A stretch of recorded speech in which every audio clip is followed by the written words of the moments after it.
Your World book tour. I got that wrong. Welcome to the Change Your World movement tour, because we are in Knoxville, Tennessee today. I didn't wear orange, crowd. I'm sorry, but I got orange hair. Does that count? Okay, so I'm at home and you're at home. You're in the room with us because today, just like we have been doing, we bring to the world this concept, this idea, this passion, this movement to change the world. Never before has the world been positioned for the message of John Maxwell and Rob Hoskins. And in just a few short minutes, you're going to know what I mean, because their message is not going to only intrigue you to buy the book. It's not only going to engage you to take a free assessment and find out how you score on the transformation values assessment. It's going to inspire you to join a movement of transformation, a movement to make a difference in your world. We're going to talk mass. We're going to talk big. We're going to talk to 100+ nations today. Welcome all. But we're going to talk to you about you changing your world. That's why we're here today. And so in literally just a moment, I'm going to bring John Maxwell up here. Now, John Maxwell is no stranger to many, but just in case you don't know, this is his 86th book. That's a lot of books. That's a lot of words. He has sold over 34 million copies of those books. How do you know, you ask? He's counting. He knows. Because every book is a chance, a moment to impact others. And this book is no different. In fact, we believe that this book truly sums up what John has been writing for over 40 years. This is the time for us to transform with values-based, people-centric servant leadership. So John's going to come up. He's going to teach a lesson. You're going to grab some pen. You're going to grab some notes. Those of you online, you're going to type in the chat box. I already know how it's going to work. You're going to be engaged. After John's done, we're going to bring up Rob Hoskins, who has co-authored this book with him. Now, let me just tell you about Rob for a moment. Rob has an organization called One Hope, and they have literally resourced 1.7 billion kids.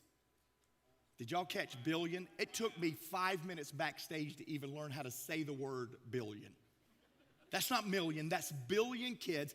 But here's what I love about Rob the most. He has done it in mass. He has done it around the world, over 160 countries. But here's what Rob is committed to. He's not just committed to output, millions and millions. Rob's actually committed to he's not just committed to output, millions and billions. He's committed to outcomes. He's going to show you the tangible, quantifiable, qualitative way that transformation has happened. You're going to learn from Rob. But enough about that, because we really do want to challenge you to do 3 things. We want you to buy the book, get the book, and get on the journey of learning how to change your world. We want you to take the assessment. We have the assessment available on the website I'm getting ready to give you. And then we want you to join the movement. We want you today to join thousands that have already joined transformation tables. You can do all of that at changeyourworld.com. Write that down. That was the big moment right there. That was the moment that every head and every pen should go down. Changeyourworld.com. Free assessment. Get the book. Get in the movement. Now, I get the incredible privilege of bringing to you a transformational leader, a leader that has truly seen transformation. Will you help me here in Knoxville, all around the world, will you help me welcome John Maxwell? Oh. Thank you.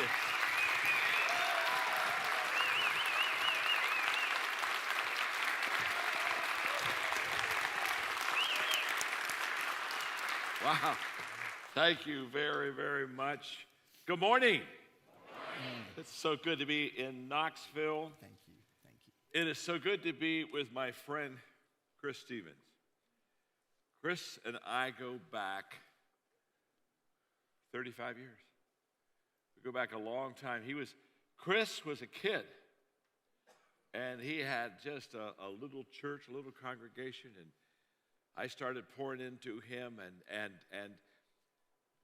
this is a little known fact that when I really wanted to begin to train leaders, I started a nonprofit organization, and Chris Stevens and another guy out of Dallas were the first two people to financially help us get started. And now, that seed money that they gave way back a long time ago now, we through the organization, Chris, that you invested in many, many years ago, we have trained 6 million leaders in every country of the world, and you helped us get started. So let's give Chris Stevens a hand. Thank you, buddy. Amen. And I'm just honored to be here in Knoxville. It's such a beautiful area, and I always enjoy coming here, and I enjoy being with you today and talking to you about how you can change your world. How many of you would like to improve your life? Let's start there, okay?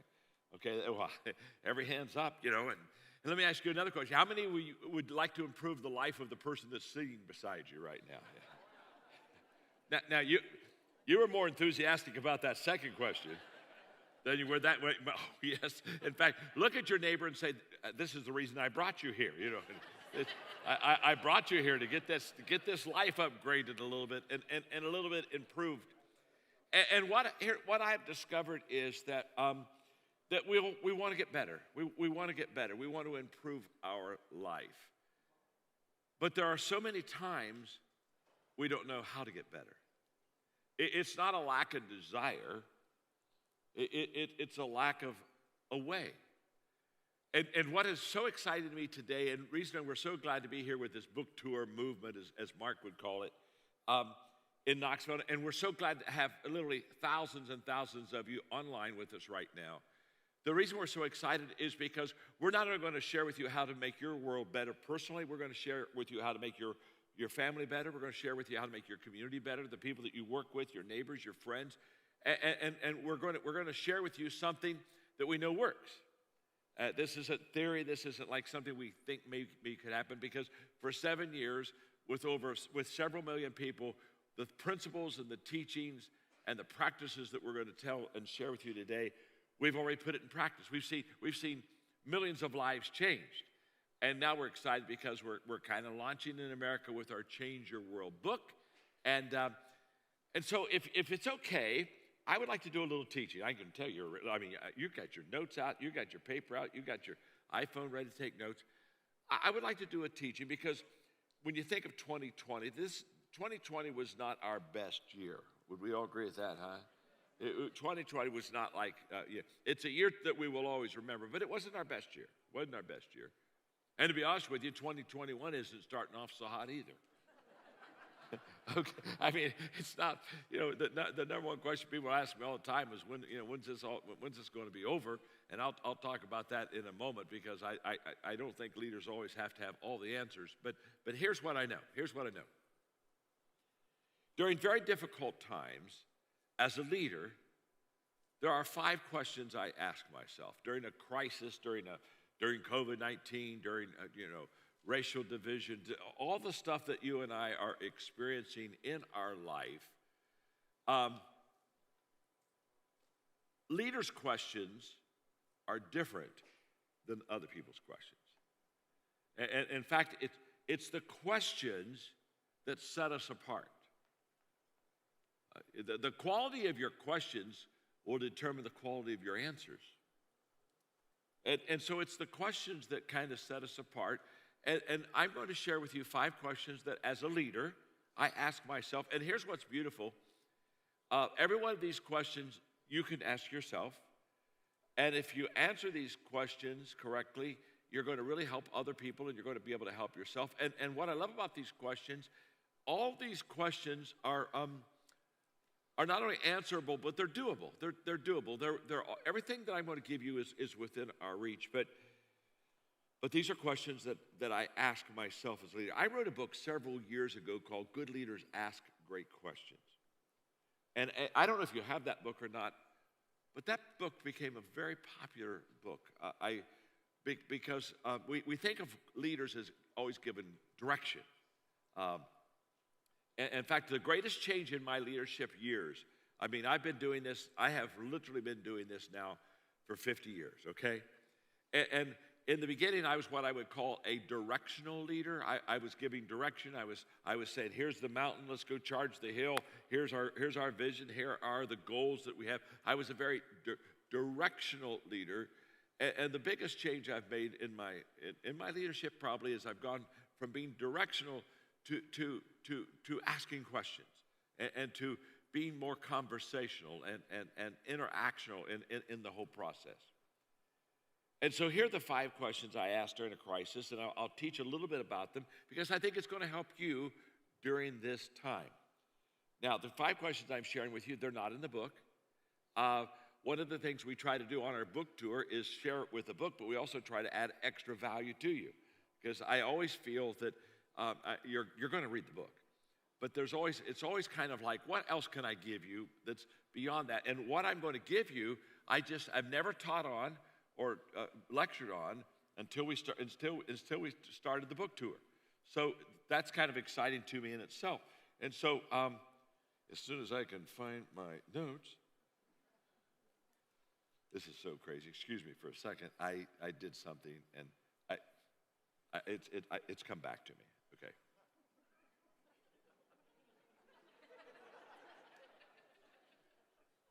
I'm an amazing leader. I'm so lousy in technology. You have no idea how bad it is. Let's just put it this way. I have a whole team with me on this trip to help me because I've got some great teaching if I can find it on my iPad. It's kind of like, it's in there, I know it's in there. And I hit something, just a moment ago, I hit something, it was all gone. It's just all gone. And whenever it's gone, I never know what to do with it. And so all my people come running around because they know how totally worthless I am. And so the reason I'm really reveling right now is this, you've just witnessed the first. Now, I've many times lost my lecture. That's not a first. This is the first time I found it without their help. Honestly, God, I've never done this. No.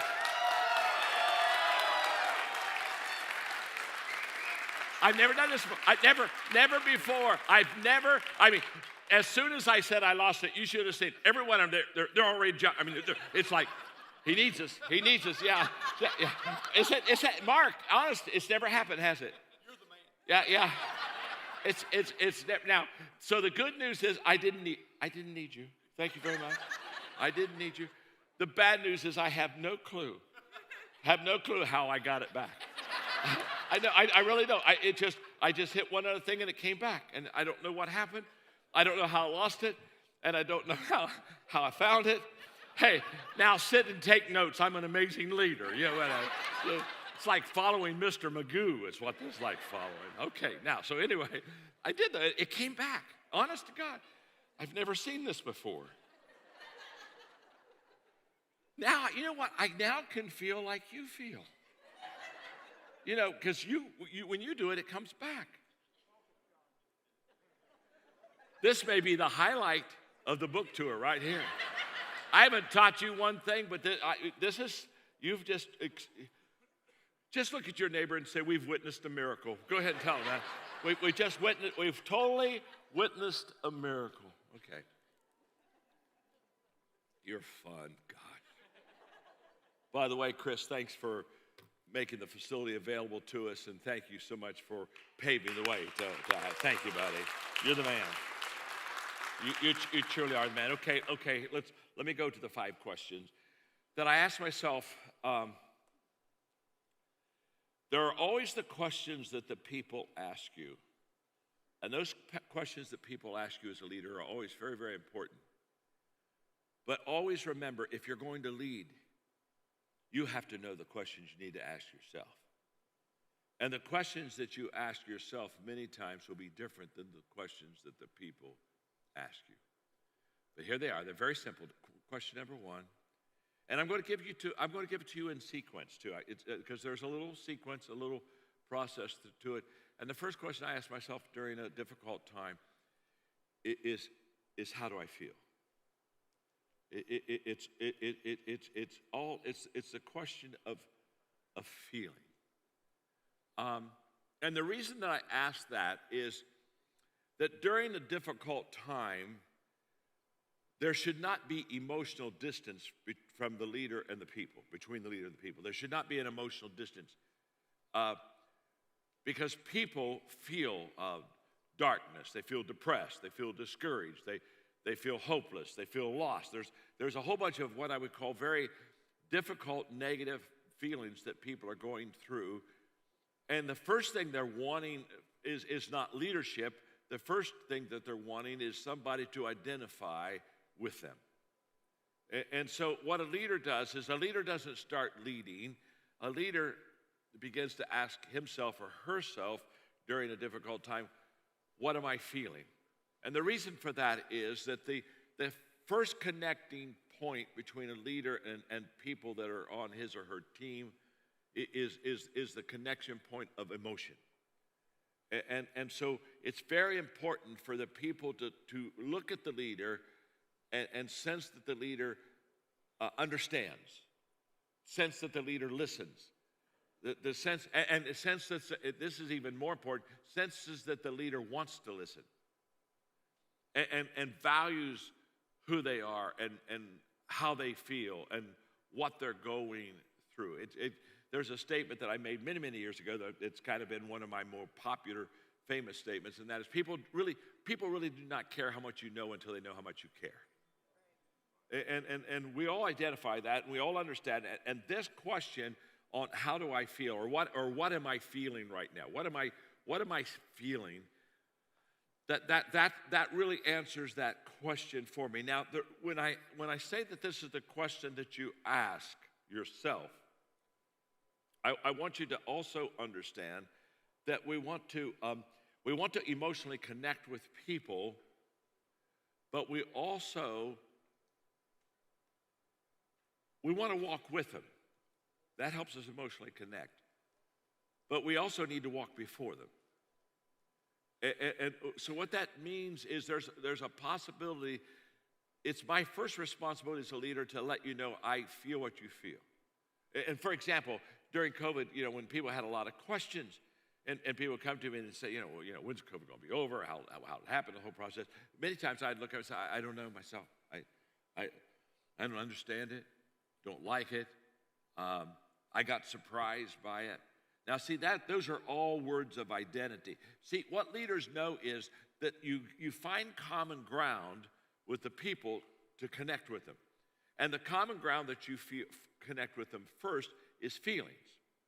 Now, what I'm also going to teach you, though, although you are connecting with them, is I know what we're going through, and I understand there's also a leadership component that we have to live above the crowd. Because one thing is for sure, what people many times want is not what they need. And so I have to always understand what they want is what they feel, but what they need, that's a priority that perhaps they don't experience at all. And especially during a difficult time, because people become very inward during a difficult time. What's happening to me? Which brings me to the second question that I ask. The first one, what do I feel? Which allows me, obviously, to emotionally connect with the people, which is very important. So the second question, I'm not asking what am I feeling, but I'm asking myself another question, and that is what am I seeing? What do I see at this time? Now, this is not about having all the answers. I've already kind of discussed that briefly. But this is about seeing a bigger picture than the other people. The thing that I teach is that leaders see more than others see, which is the bigger picture, and they usually see before others see, which is they see it a little quicker. They're not smarter. We're not talking about IQ here. We're just talking about leadership intuitiveness and giftedness allows us to see more than others see and before others see. And during a difficult time, seeing more than others see is essential. Okay? Let me explain it to you this way. If I wanted to define immaturity today to you, I would say this, and immediately you would say, oh yeah, that's an immature person. And an immature person sees everything from their own perspective. That's why they're immature. I mean, you take a child, it's all about me. Well, it's because they see only their own perspective. And what happens is, that's not only a picture of immaturity, that's a picture of crisis. During a crisis, everything becomes, it's all about me. It's kind of like the old corny joke, major surgeries when it's on me, and minor surgeries when it's on you. And it's kind of like during a crisis, well, it's affecting me. Well, this is major. Well, it's affecting you. Well, that's minor. And so one of the things that leaders do is leaders have what I call the other perspective. In other words, they see things from their perspective, but they also see things from the other person's perspective also. That's why I teach, when I teach the 5 levels of leadership, I talk about the leaders. What do leaders do? Leaders listen, leaders learn, and then leaders lead. But they listen and they learn first, but they lead. But what's interesting is the listening and the learning are all a great emotional connection with people. But when it comes to leading, now we lead not based upon what the people see, but what we see.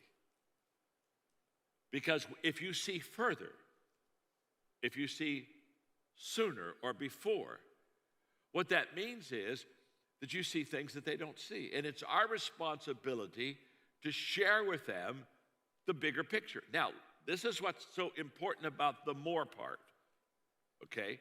If I see more than you, I don't start my relationship with you in a crisis by sharing with you what I see that you don't see.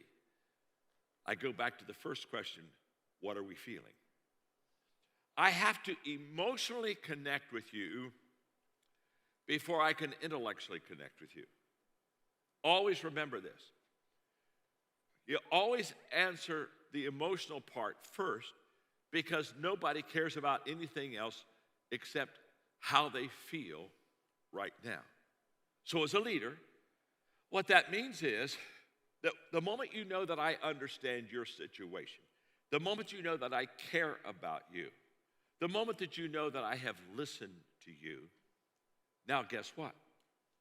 I'm able as a leader to begin to show you a picture bigger than you.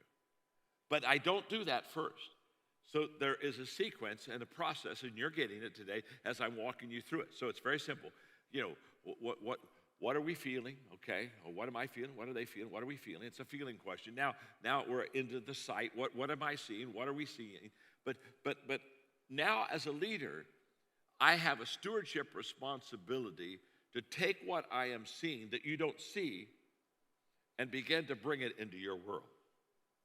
But again, the bridge is understanding. So I bring it into your world after I have listened to you and heard from you first. Now there's a third question. But before I give you the third question, I just want to say I'm having a blast teaching you. I'm loving this because you're so receptive. I mean, I wish you could be on the stage where I am and watch you. You got your headset. You're taking notes. I mean, you're going to be so good. It's just, I mean, you're just going to be so, I mean, just think, you're getting this teaching, plus you're going to get some book stuff today, plus you can take an assessment test to find out what your values are. By sundown today, you're going to be awesome. You're just going to be awesome. In fact, look at your neighbor and say, you're just about 6 hours from awesome. Go ahead and tell him that. You're not there yet. You're not there, but oh, you're getting there. I can feel it. I can feel it. I can see it. Let's go to the third question. The third question is all about thinking. After I begin to see the big picture, I begin now to bring my thought process in to whatever the situation is. And just as leaders see more than others see, and they see before others see, that advantage, that what I call that more and before advantage, that causes them to think differently. Now, we are the result of our thinking. Where I am today, I was asking a little previous discussion on Change Your World and how did I get to where that book, write this book. Where I am today where I am because of my thinking, and I will be tomorrow where I'm going because of my thinking. In crisis, thinking is a rare commodity. Feeling is always trumping thinking. And I'll be honest with you, probably most people ask me when I look at 2020, when I look at where we are right now, people ask me what do I think about leadership, and I honestly say that I'm a little bit leadership sad. And I'm a little bit leadership sad because I think leaders have the responsibility of not only seeing more than others see, but connecting with them in a way to give them time to see that also. It's kind of like the expression I teach sometimes. This is not a leadership expression, but a lot of people think it is when somebody says it's lonely at the top. They're thinking of a leader. And I'm just saying that if you're going around as a person, you're saying it's lonely at the top, that doesn't mean you're a leader at all. In fact, why are you at the top all alone?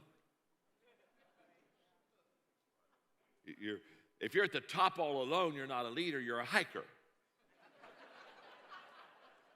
Okay? Because what do leaders do? Leaders, you have to find the people before you can lead the people. So the first responsibility of a leader isn't get up and lead. Your first responsibility is find them. And I'm giving you a process to find them. Again, what was it? What are we feeling? Okay? So the leaders bring people to the top with them. So whenever I'm bringing you to the top, this is a journey that we're having together. So when I'm talking about loneliness at the top, in fact, if you're lonely at the top, you don't have a leadership challenge. You probably have a personality disorder, okay? Honest to God, my name's John, I'm your friend. People don't like you. That's why you're at the top all alone.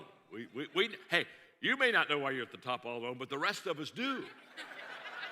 We talking about it all the time to each other. We know exactly why you're at the top all you by yourself.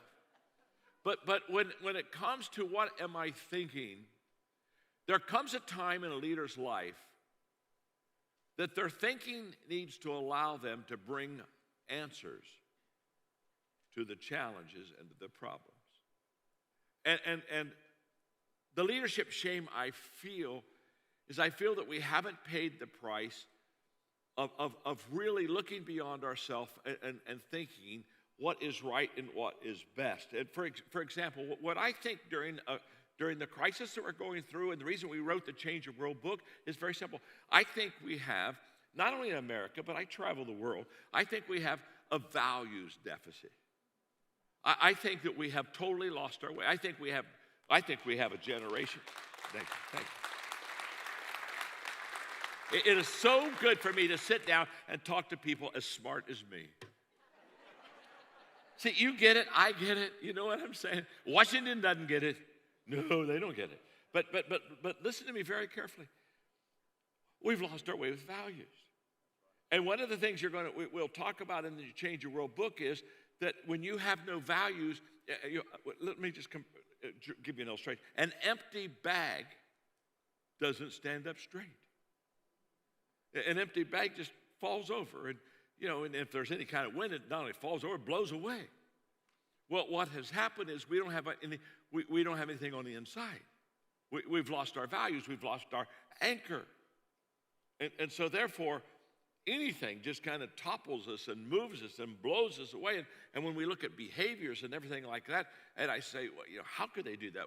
Why would they think that? And that whole process, it's because we've lost those values on the inside. You see, if you're better on the inside, you will become better on the outside. If you're bigger on the inside, you'll become bigger on the outside. Understand the process. But if I am bigger on the outside than I am the inside, I lack the character, I lack the values inside of me.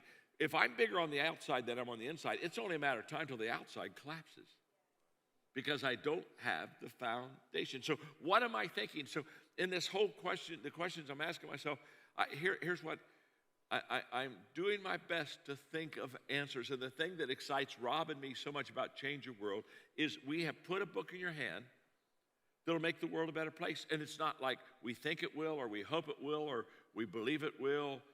We know it will. We know it will because we've proven it internationally with millions and millions of people. Again, Change Your World is a guidebook. It's a map. If you want to make a difference, we've got a map for you. We've got a guidebook for you that says, okay, here's how you, not someone else, you can make a difference. So what do I feel? What do I see? What do I think? Now, here's the good one. What do I know? You see, insecurity grips people during difficult times. They feel very insecure. Now, when I was younger, I was certain about a lot more things than I am today. Let's start there, okay? I'm 73, but oh my gosh, I wish you could have met me when I was 23. Because I was awesome at 23. I was just, oh my, I don't understand why the world didn't come to me for answers, because I had an answer. I just had an answer. And you just asked me a question, and I had an answer. Yes, I had an answer. I mean, you know, for 25 years I was a pastor, and for a few years with Margaret, I didn't have any children. And I want to tell you something. This was amazing. I preached some of the greatest messages on how to raise children before we had kids. I was phenomenal. I was absolutely phenomenal. It had children. And reality has a terrible way of disrupting fantasy. And so as I've got older, I have less certainties. Are you with me? Oh man, when I was 23, I had a lot of certainties. Today, I have very few certainties today, but I have a few. But as I've gotten older, I've just had very few certainties. But let me tell you something about my certainties today. I've got a lot less certainties today, but the certainties I have today, I'm more certain of than ever before because they have been tested. And this is huge. When we're looking at this question, what do I know? Let me tell you what I know about a crisis. I know there is always an answer. There's always an answer. And that fact allows me as a leader to stay in the game. And when other people want to stop or want to quit or take the exit, I'm still in the game. Now, why am I in the game? Because I know there's an answer. Did I say I have all the answers? No. I just said I know there's a difference between me even knowing the answer and knowing that there is an answer. But the moment that you know that there is an answer, you bring security to people. You say, I know we're in a tunnel. I know it's dark right now, but I know there's light at the end of the tunnel. I know that in fact, to be honest with you, I not only know that there's an answer, I know usually there's more than one answer.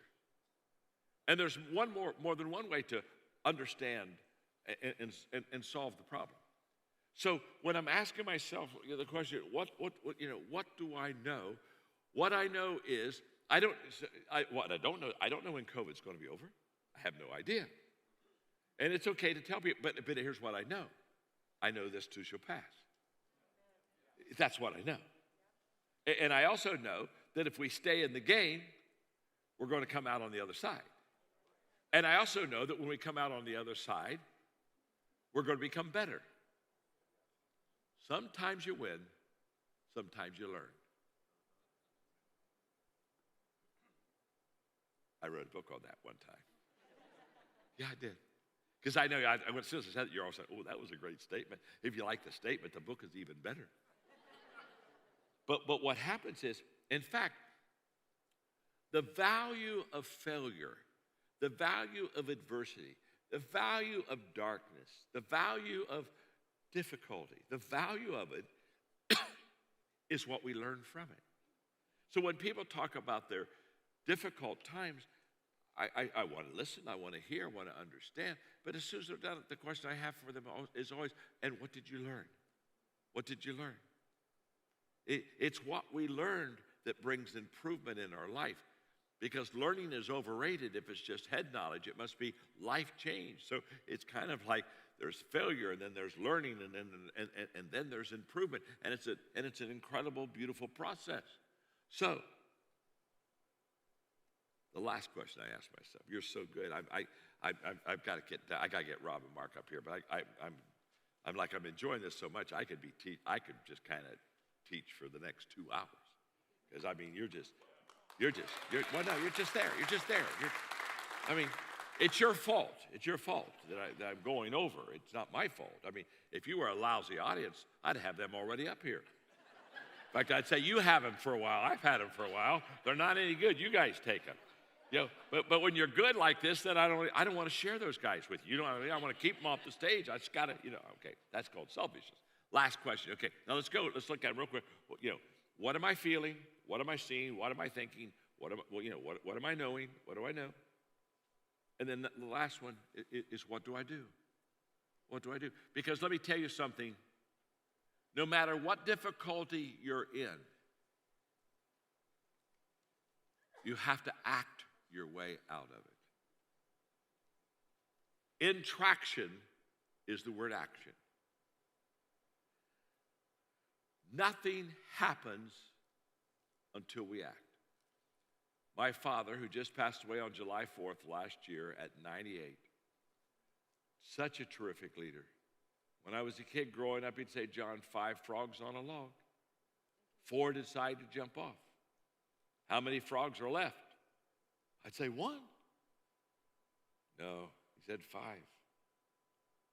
But I thought you said 4 decided to jump off. He said, yes, I did. But son, just because you decide to do something doesn't mean you did it.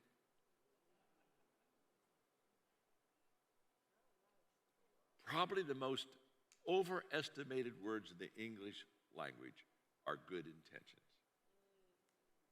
There's never been a life beautifully changed by good intentions.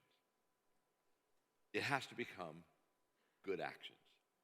Nothing happens till we act. So as a leader, the question is, what do I do? And that's why Rob and Mark and I are so thrilled to be with you on our book tour movement, because we have a game plan. We have an action plan. We have something that you can do that will really make a difference. When I ask you, how many of you wanted to improve your life, you all raise your hand. And I know online, all of you raise your hand. And when I ask you, you want to improve the person beside you, all raise your hand. We all are in the same game. We all have the same heart. We all have the same intention. We really want to do better. We want to improve our world. We want to change our world. That's not the question. The question is, how do we do it? And with great confidence, we have a plan for you. And we know it works. And what excites me more than anything else is the fact that when you read the book and you take the assessment and you start your table, what excites me more than anything else is that life is going to change. Because here's what I know. As a leader, it's hard to get people to move or do something. Are you with me? But once they do the right thing, here's what I've known about leadership. The hardest part of leadership is getting them to take action. But the moment they take action, they get in these transformation tables about 3 weeks. You can't get them out because their life is beginning to be incredibly, beautifully changed. And that's what it's all about. So I'm going to ask Rob, I'm going to ask Mark to come on up here, and we're going to talk about the book a little bit. And would you give them a hand as they come on up? Come on up here, guys.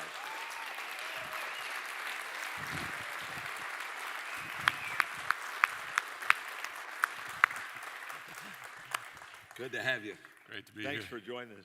So John, Hilton from Durban, South Africa. Yes. He said you did a good job. So I don't know if you were worried or not, but Hilton, I agree. Hilton. John did a good job. Will you one more time let John know? You're so brilliant, Hilton.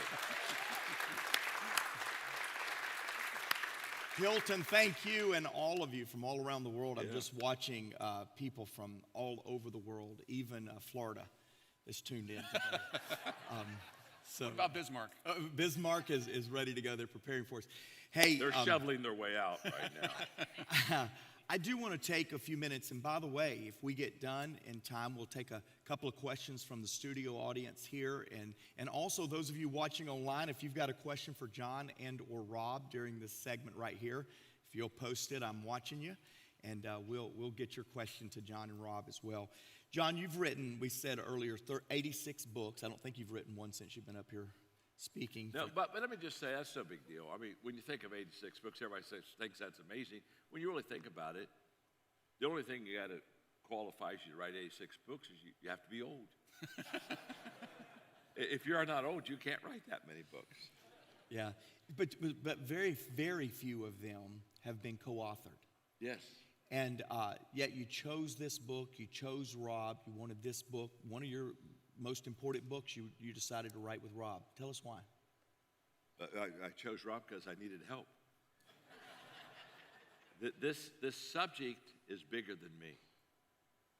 And I had to go find somebody bigger than me. And of course, with One Hope, Rob, and what you have done in transformation yourself. And by the way, I didn't need a theorist. I need somebody that has a movement and organization that changes life. And so I chose Rob because he knew things I didn't know. And he could do things and say things, and he could just lift me. He could take me to a higher level. And partnership is very important. And so when I looked at the book, I saw that the subject was so important, and I wanted to give you the very best book I could. And I felt I couldn't give you the very best book on my own.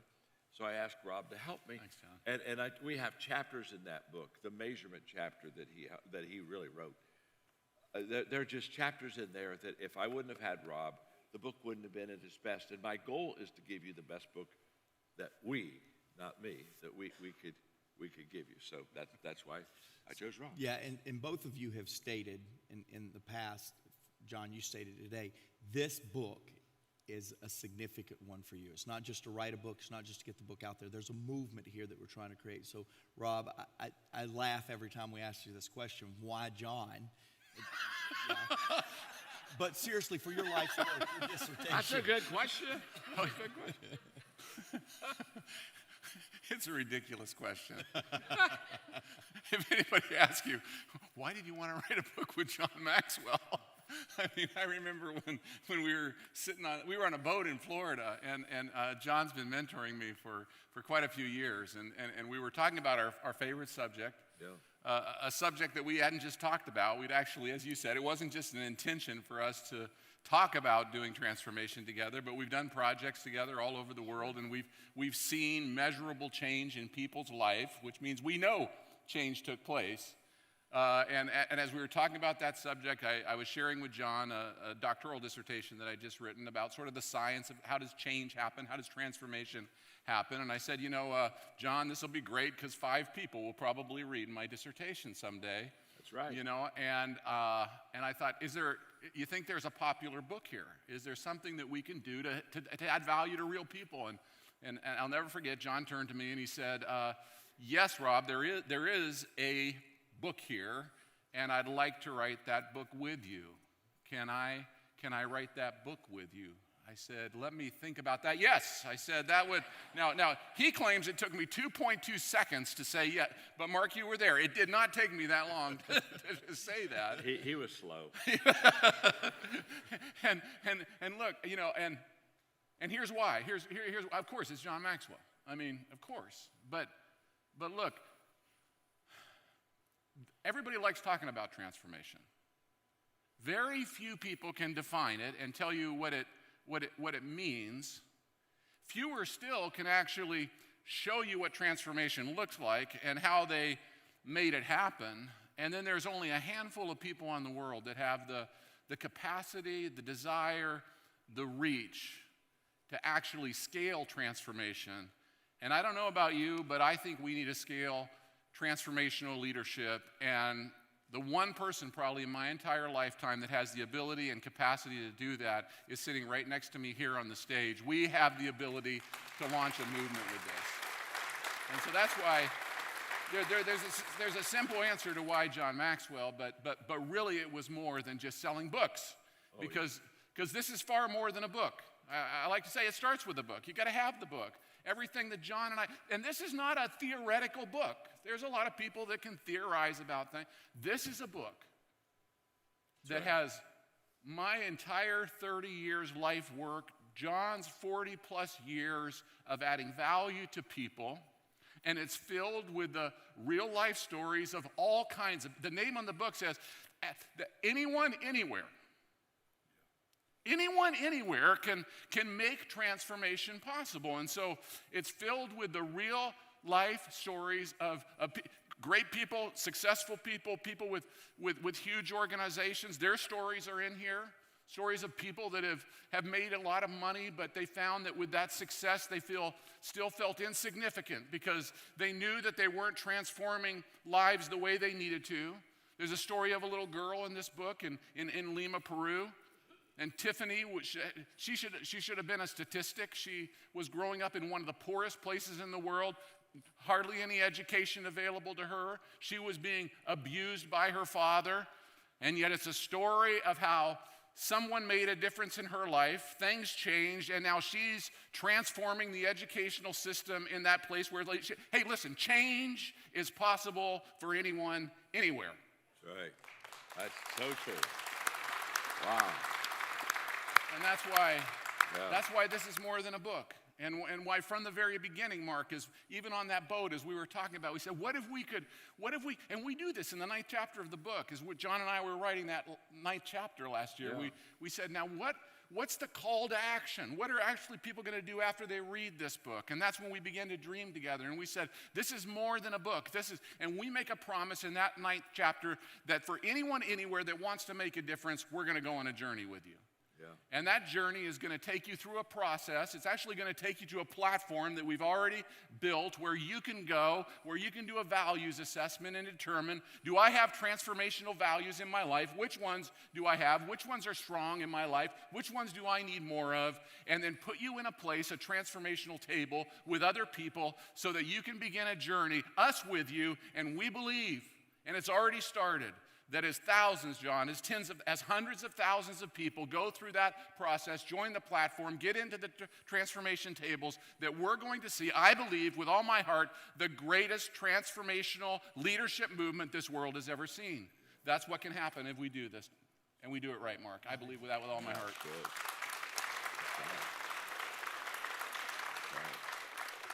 Beth Boykin said, I can't wait to read the book after hearing you guys talk. And then Lynn Johnson said, I've already read the book and it's changed my life. So Beth keep up with Lynn. She's after it. Hey, what I love here is, John, this whole process. I loved watching you guys work on this project. As I've already said, Rob is an outcomes guy. He loves the output of 1.7 billion kids that have been resourced, but he wants to know why, what happened, what's next. And then, John, you've popularized this message. And so as you guys worked through simplifying the message, yet giving depth to the process, I'd love for you to talk a little bit about how you at One Hope turned yourself into an outcomes organization, how this applies to this project. Absolutely. You know, there's 25 values that we've identified, transformational values. And John's already talked about the power of values. You know, we've got a lot of people out there that are leaders. But what's going to change the world is leaders with good values. That's right. It's these 25. You know, I've heard John say so many times, he said this, you know, there's a lot of people out there with dreams, you know, but a vision without action is just a dream. But what this book talks about is actions without values is just a nightmare. That's right. And we've seen the consequences of that, particularly in our lifetime. What we want to see is good transformation. We want to see things begin to change, in a quantifiable way. We want to be able to measure that in a process, and all that's in here. But one of those 25 values that's in the book, perhaps one of the favorite. I mean, the name of my organization is One Hope. Surprise! My number one value in here is hope. But hope is oftentimes so misconceived. We talk about hope and we think of it as a feeling or as an emotion. Well, that's optimism. Optimism's a feeling. It's an emotional. Hope is actually an action, and there's a science to hope. In fact, there's actually 3 characteristics to hope if you study it. Hope has 3 characteristics. One of them is goals. I'm going to set my. If you don't have goals, you shouldn't have hope, because you don't know where you're going. You don't know what's next. You don't know whether you've gotten there yet. You don't know how to measure whether things are actually, every one of us needs goals. The second characteristic of hope is actually willpower. Now, I'm sitting next to I would say, in my opinion, Mr. Inspiration. I mean, this is willpower right here. If you spend any time with John and you're not excited about the taco you're eating with him at that very moment, You're dead. Then you're dead. You just don't know. You've never had a taco before. I mean, this guy, you excited about anything. This is Mr. Willpower here. Or biscuits. Or biscuits. Yesterday it was biscuits. Yeah. He took me to a place for biscuits. He built these biscuits up so much. By the time they came, what? Even if you didn't like them, you were embarrassed to say you didn't like them. If they tasted like cardboard, I would have been excited about those biscuits the way he inspired me. Please. Let me ask you a question. Yes. Were they not the best biscuits you ever They had? actually were the best Thank you biscuits very I've ever much. had in my Thank you life. very much. They really were. Thank you. And Just here's, call me Mr. Biscuit. It's okay. yeah, and here's why they were so good, because it takes more than inspiration and optimism. Yep. It's the third element that's there, which is willpower. You got to have a recipe for those biscuits to be good. You have to have the right ingredients in order for that biscuit. You can't just get excited about it. There has to be something behind it, and that's called willpower. Yep. So with hope, which is what the world desperately, does the world need a little hope right now? Can I get a big amen on that one? The world needs hope, but without goals, without willpower, without actually, John talked about intention and action. That's willpower. You're actually going to do something about it. Without willpower, without someone giving us a pathway to know what to do, we're not going to change anything, friends. But I'm telling you what, this book is filled with hope. And if you want to take action, if you want to see your world changed, our world is so ready for change. I just read an article yesterday. I was sharing on the plane with these guys where searches, there were double the amount of search in the year 2020. There were double the amount of searches for how to change the world than for how to go back to normal. Everybody's talking about going back to normal. I don't want to go back. I don't know about you. I don't want to go back to normal. Normal's not good enough for me. Is normal good enough for you? When you were dating your wife and you got excited and said, "Man, I found a girl. What do you love about her?" She's normal. I guarantee you never would have gotten that girl to the altar. I'm excited. Just graduated. I got a great job. What do you love about your job? It's normal. It's a normal job. I'm not interested. And that search shows people are not interested in going back to normal. Normal got us into the mess we're in right now. Yep. People not changing what's going on around them. People not changing action. I mean, I just read this morning, I read that 77% of Americans would cancel their Netflix subscription if they could find a meaningful hobby. 77% say they would quit. They would get rid of Netflix. Now, I love to binge Netflix series as much as the next guy. Nothing wrong with that. But friends, we are entertaining ourselves to death in America. And we've got problems all around us. All we have to do is open our eyes, look around. There's things that need to be changed. And don't look to Washington and don't look to some big national program or agenda to change this world. Change begins with you. Change begins now. Change begins here.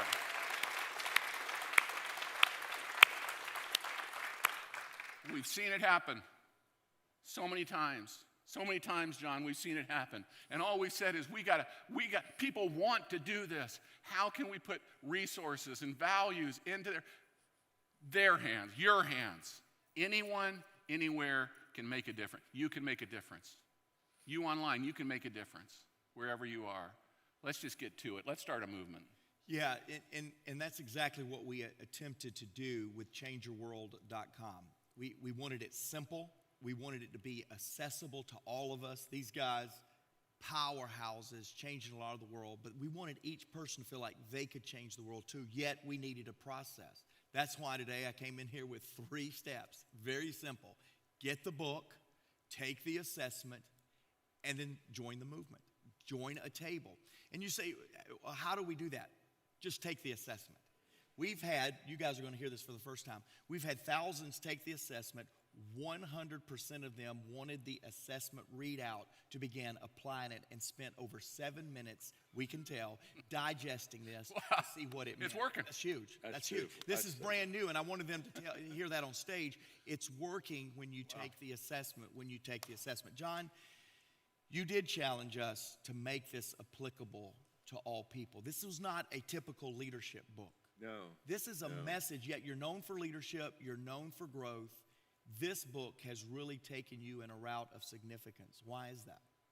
Well, Rob talked about anyone, anywhere can make a difference and change the world, and I would say any time, too, anytime, times now. And I think maybe the greatest proof of it is what we've done with kids in schools. We've put over a million kids through the values training in the classes, not before school, after school, but right in the classes in Guatemala, Costa Rica, Paraguay. And here's what's incredibly beautiful. These kids, I was speaking with the Secretary of Education in Guatemala, and she was telling me that within 3 weeks of these kids doing the values in their classrooms, she said within 3 weeks we can see a change in the attitude of the children. Within 3 weeks. And this is very exciting to me because here's what's beautiful.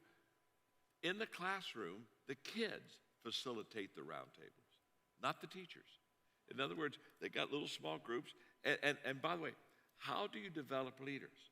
You develop leaders by practicing leadership. And so these kids are in the classroom and they're practicing leadership.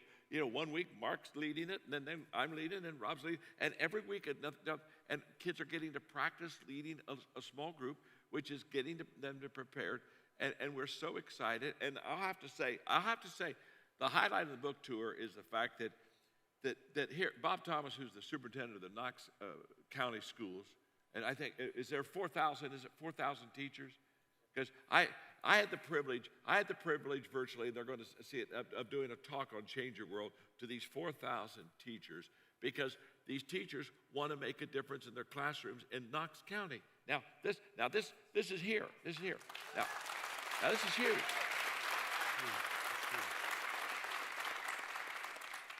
I'm predicting that you're going to be a model for schools, public schools all over America.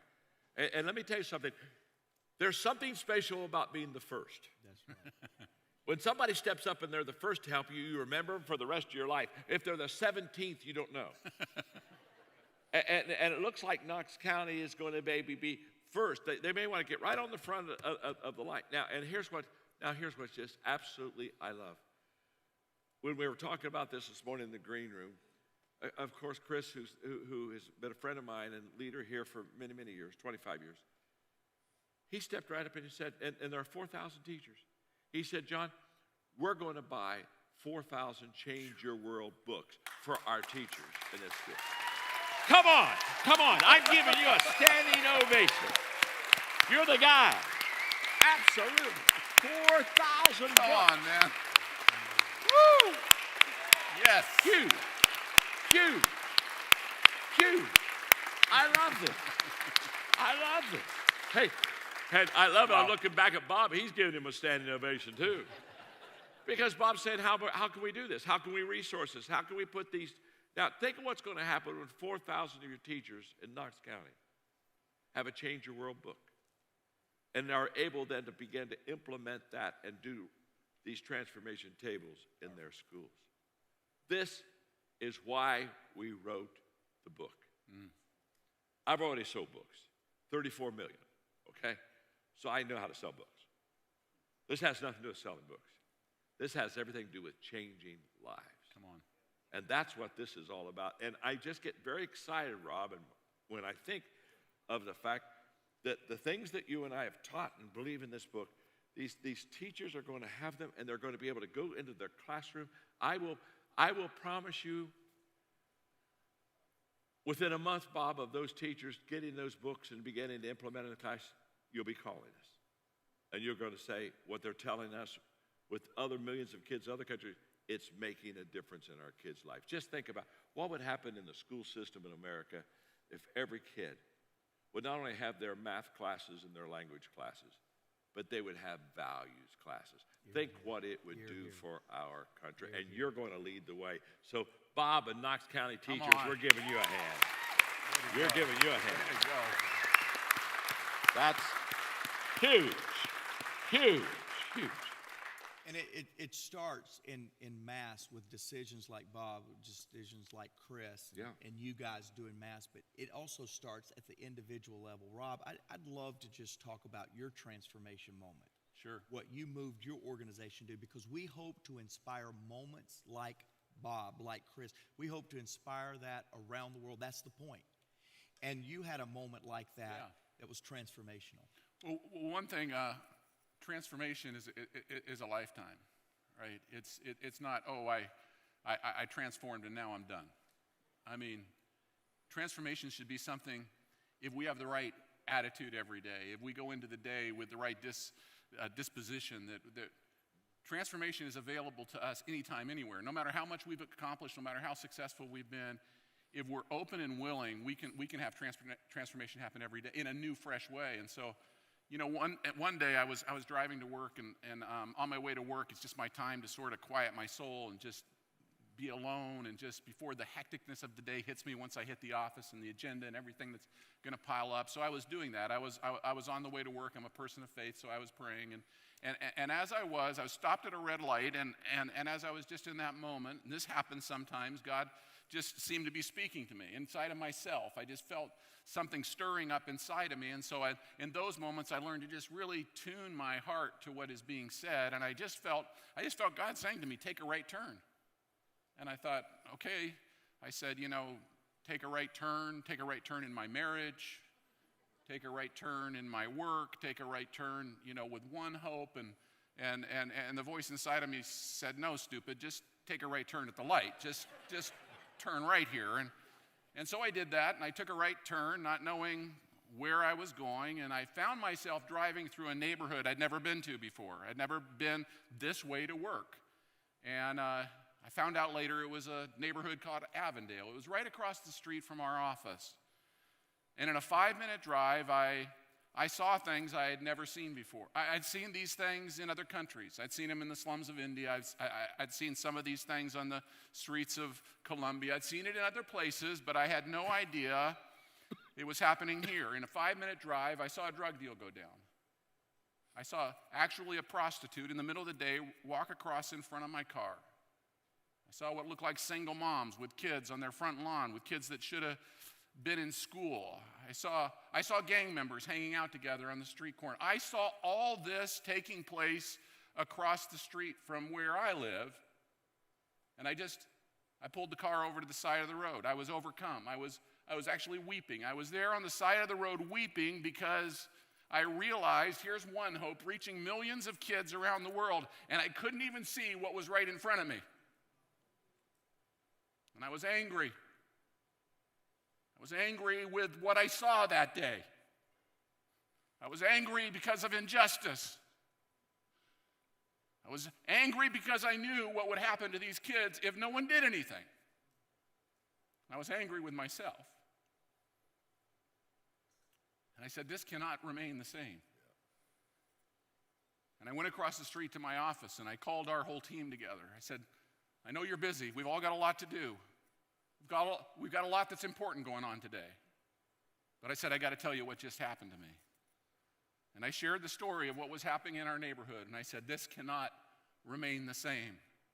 We have to make a difference.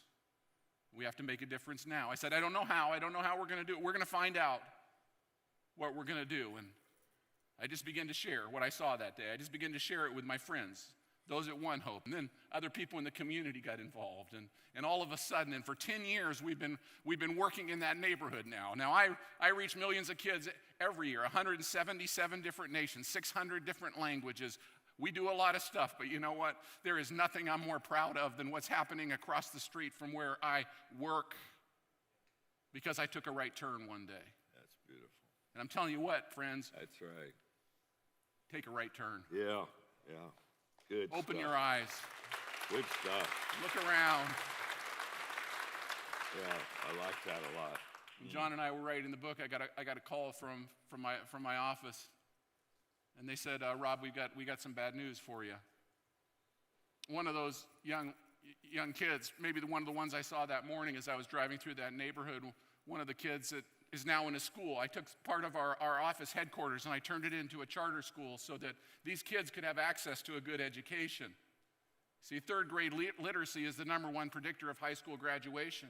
High school graduation is the #1 predictor of breaking cyclical poverty in a family. You want to break poverty? You want to alleviate poverty? Teach third grade kids how to read. It'll go a long, long ways for them. Right, teachers? You know what I'm talking about right now? And so we did that. And one of those young girls was a young girl named Haley. And I was so proud of her because everything was going against Haley. She had a dad in prison. She had a mom who was a drug addict. And she was living with her grandmother in a tenement apartment across the street in Avondale. But I just saw how this girl began to grow. I saw how she began to change. I saw change in Haley's life. And they called me and they said, Rob, we've got bad news. Haley's mom committed suicide today. And man, I thought, oh boy, she's going to spiral. Everything that she's grown up with, this is going to trigger something in her. And I thought, all that good.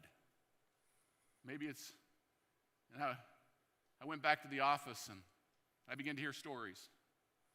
I began to hear stories about people like you who heard about Haley. Someone came in and said, I want to pay for the funeral. Another person said, does she need any grief counseling? Let's reach out. Let's do some grief counseling for her and her grandma. And other people started saying, how can we help you? And they just poured love all over her. And I'll never forget walking down the hallway to my office, John, and I looked up and there's a group of kids coming towards me, some of those Avondale kids, and there was Haley.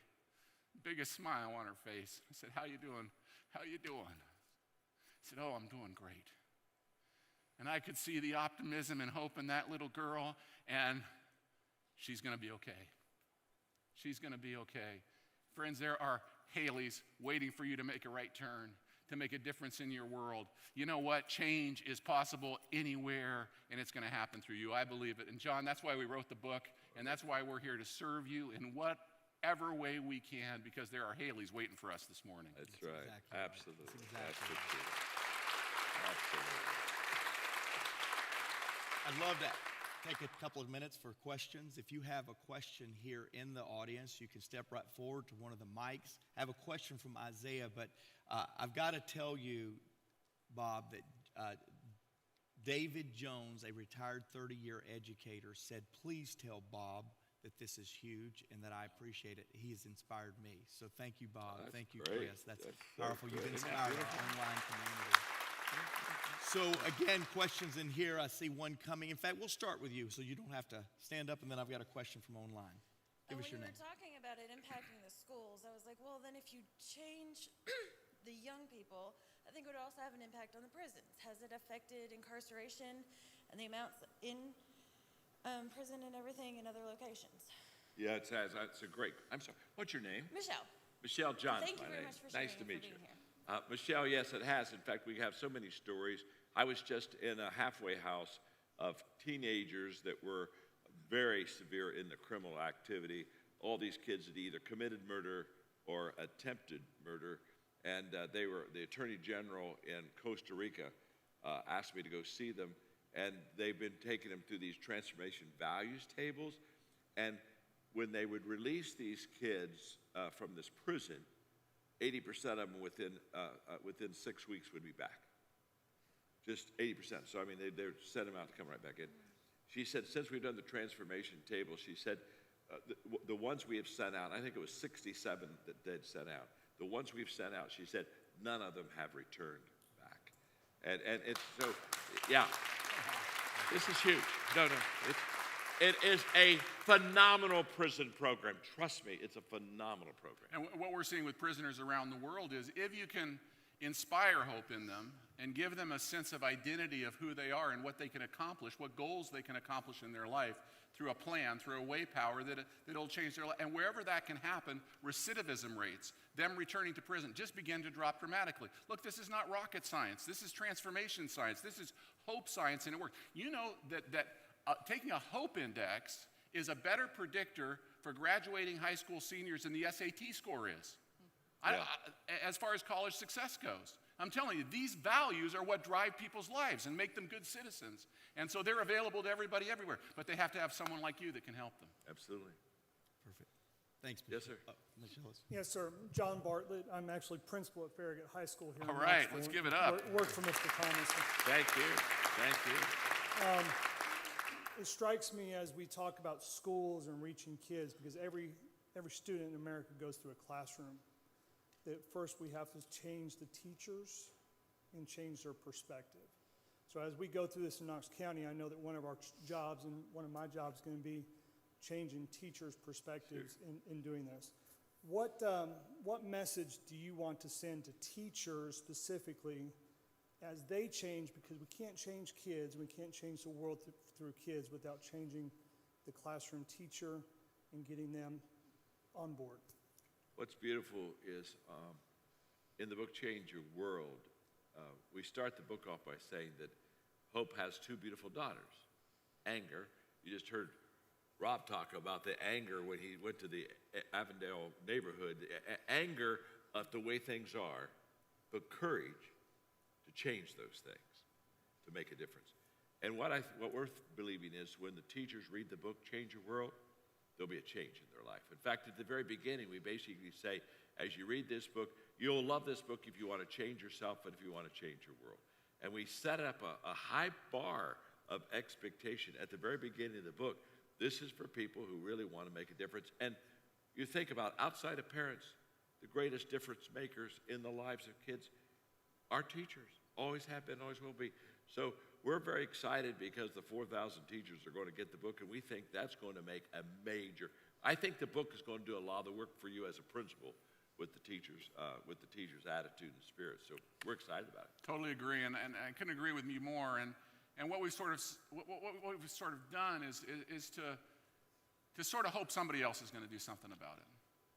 You know, I don't think the problem is with our teachers. I think every teacher goes into the classroom to add value to their kids. They want to do that. But friends, they're facing things we never had to face before, and they need our help. They need us to support them. We have lost civil society in America, and we're waiting for somebody else to fix the problem. You know what? It's our community. Let's take responsibility for our community, and let's take responsibility for our teachers and give them all the support they need, because I think they're going to do just great with their kids. It will help them. Yeah, absolutely. We're going to do two more questions in here. I've got one question we'll finish up with on the Facebook community.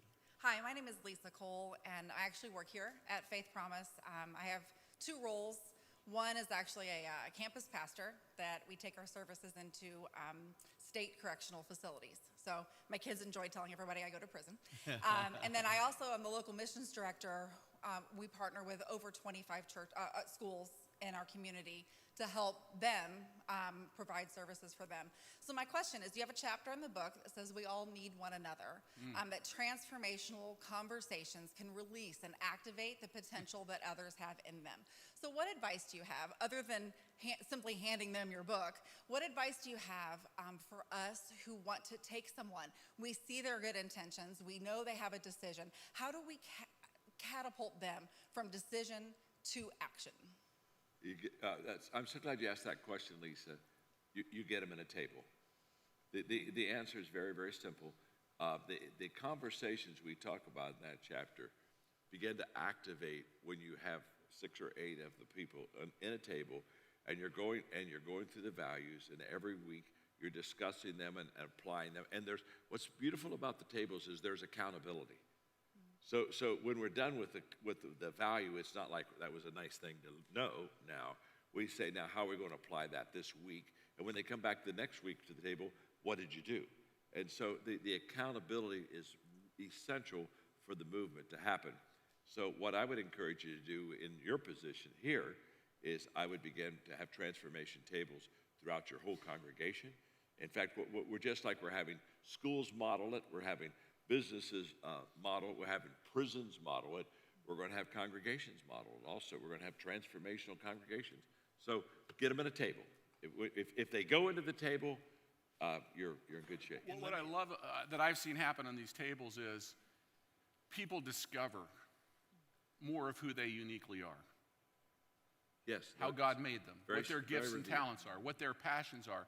And you see, what we talk about in the science of transformation is the principle of collaboration, of unity. None of us can change anything by ourselves. And oftentimes when people talk about collaboration, they talk about it the wrong way. They say, for the sake of collaboration, let's work together. Let's get along so we can go along. I've never heard of anything so stupid in my life. I don't want to go along. I mean, true collaboration is about us each finding out what our values are, what we love, what we're passionate about, and what we're good at. True collaboration is about reinforcing activities around shared values. We're not doing unity for the sake of unity. We're doing unity for the sake of transformation. And so what is it that you are uniquely called and passionate about doing? You're going to find that out in the roundtables, and then you're going to be able to make action plans. The problem is some people just begin to act without knowing who they are, what they bring to the table, or how they can collaborate with others. There's a process to this. We're committed to it. But John's absolutely right. People come up to me after these things, John. We've been doing a couple of them now. And they keep coming up, they say, what should I do now? I say, guys, what haven't you heard this hour? Read the book, go take the assessment, and then get in the table. Now some people will still come back, now what do I do next? Listen, guys, read the book, go take the assessment, get into the table. We're going on a journey with you. Yeah, don't be one of these people that are always getting ready to get ready. We've gotten ready long enough. Let's go. Let's And go. I can tell you're a person of action. Yeah, you'll do it. Get You'll people do in it, those round tables. You're going to lead people. Lead them in there, and I guarantee you, as they begin to talk, as they begin to discuss, their passions are going to come out. And as a leader, you're going to have a group of activated people that are ready to go. And you're going to go, you know what? I got a plan for you. We got some stuff we need to get done here. And then we're going to see transformation happen. You're going to lead some transformation, I can tell you right now. Thank you. Thank you. Yeah, no doubt about it. No doubt about it. One last question here. Okay. John, I'm John too. Nice to meet you. Nice to meet you. Your mother had good taste in names. She did. I feel like a lot of people are going to be exposed to this that have never, ever heard anything like this. You were a pastor for 25 years. You've written 86 books. You've been teaching the world for 50 years. I have two questions. One, what made you decide this is what you want to do? And second, what does the future hold for John Maxwell with all this? Well, what made me decide what I wanted to do is as a very young person, I knew I wanted to add value to people. And so when I wrote books, my mentor said he wrote books because he wanted to influence and add value to people that he would never meet. And I said, then I'm going to be an author. So as a young person, I knew I wanted to add value to people. I didn't know how I was going to. That's why I tell people all the time, just start taking action on what you know, and then further truth will be revealed to you. But you don't get understanding by waiting. You get understanding by doing. What the future holds for John Maxwell is that I don't think that there's a finish line. And so I don't plan on ever trying to finish. What I learned about a finish line is if you put a self-imposed finish line in front of you, when you cross it, guess what? You're finished. My name's John. I'm your friend. Who wants to be finished? I decided I think I'll live till I die and not get the two confused. You know what I'm saying? That's good. So I got a big future.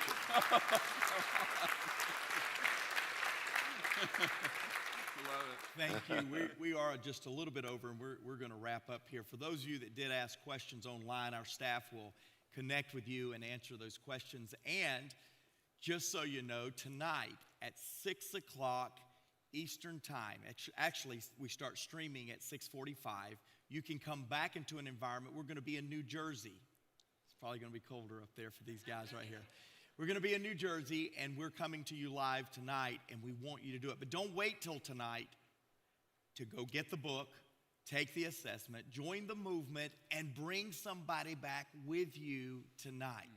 Now, in this room, we've already seen modeled what this is all about. There's leaders in this room. And yes, the book is written for you as an individual. Yes, we have a process of transformation tables that takes you to an action table that will then inspire you to an action plan.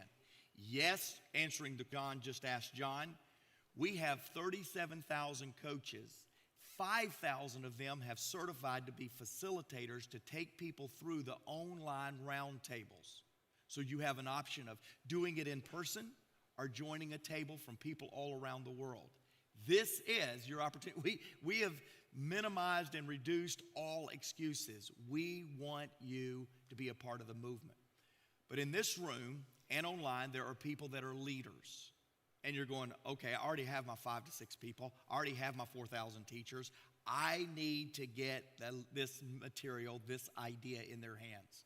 We have books, cases of books available for you. John and Rob here in the auditorium here in Knoxville, they're going to sign those books. They'll sign it to each and every person you're going to invite in just a few moments. To you online, go to changeyourworld.com. You can go get a book, a case of books. You can join the tables there. Guys, I appreciate you. Every time we do this, I just go, I am so grateful that you guys took the time to take your success at writing, communicating, and break it down to a significant invitation to people of significance. And so one more time, will you help me appreciate John Maxwell and Rob Hoskins? Thank you.